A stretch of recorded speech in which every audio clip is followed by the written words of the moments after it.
Perang Dingin, Panglima Andika KSAD Dudung dan Pilpres 2024. Jakarta, CNN Indonesia, isu keretakan hubungan antara Panglima Tentara Nasional Indonesia, TNI, Jenderal Andika Perkasa dengan Kepala Staf TNI Angkatan Darat, KSAD, Jenderal Dudung Abdurrahman mencuat ke publik. Gelagat ini terendus sejumlah anggota Komisi DPR. Mereka melihat jika ada Jenderal Andika dalam sebuah acara, di situ pasti tak ada Jenderal Dudung. Begitu sebaliknya.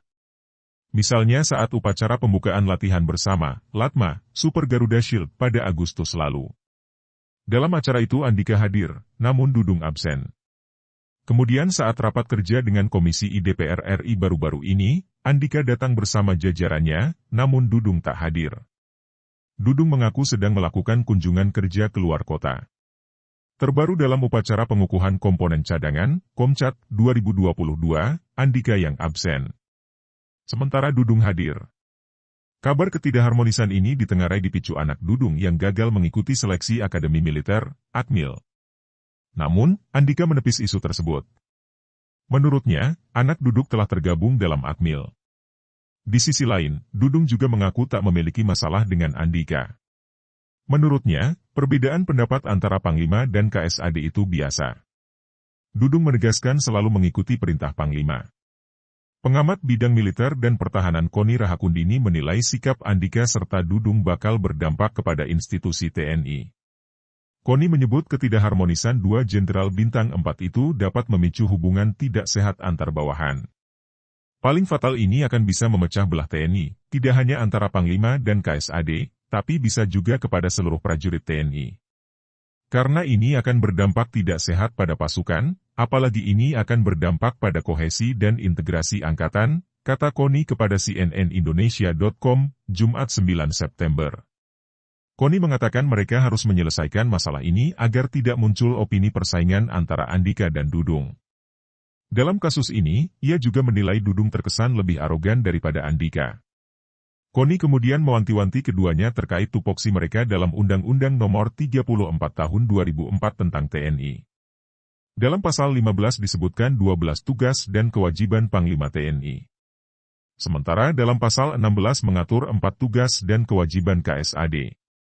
Ia juga mengingatkan Andika bahwa tugasnya adalah menyatukan 3 matra. Menurut saya, kalau melihat KSAD Dudung dan Panglima Andika, ini terkesan Pak KSAD ini arogan, tidak patuh terhadap komandannya. Kemudian itu akan menampar atau menurunkan wibawa Panglima TNI, ujarnya.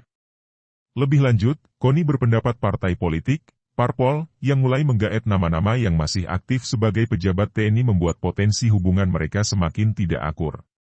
Beberapa waktu lalu Nasdem mengumumkan 3 nama bakal calon presiden 2024. Salah satu nama yang muncul adalah Andika.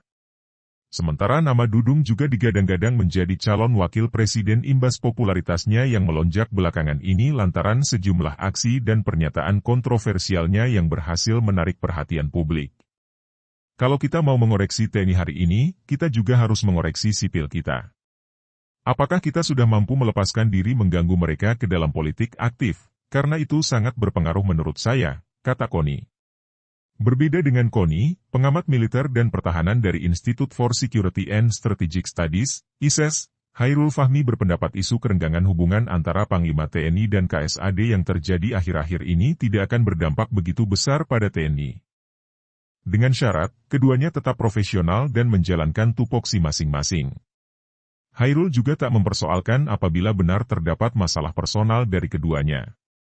Tapi ketidakselarasan itu harus ada batasnya, terutama kalau bicara TNI, loyalitas kepada negara dan konstitusi, ujar Hairul saat dihubungi cnnindonesia.com, Jumat 9 September. Hairul menilai ketidakhadiran Dudung ketika Andika hadir dan sebaliknya sebetulnya masih dalam tahap wajar dan tidak perlu dikhawatirkan. Absennya salah satu pejabat itu juga disertai alasan tugas. Ia menyebut friksi-friksi dalam tubuh TNI bukan hal baru. Contohnya seperti pada era Jenderal Besar TNI, Purnawirawan, Sudirman dan Jenderal Besar TNI, Purnawirawan, Abdul Haris Nasution.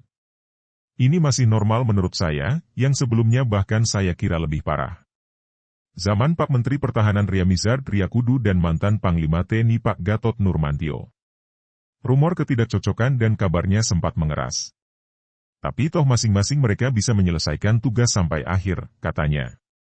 Berangkat dari situ, Hairul meyakini yang dibutuhkan masing-masing pihak adalah profesionalitas kerja.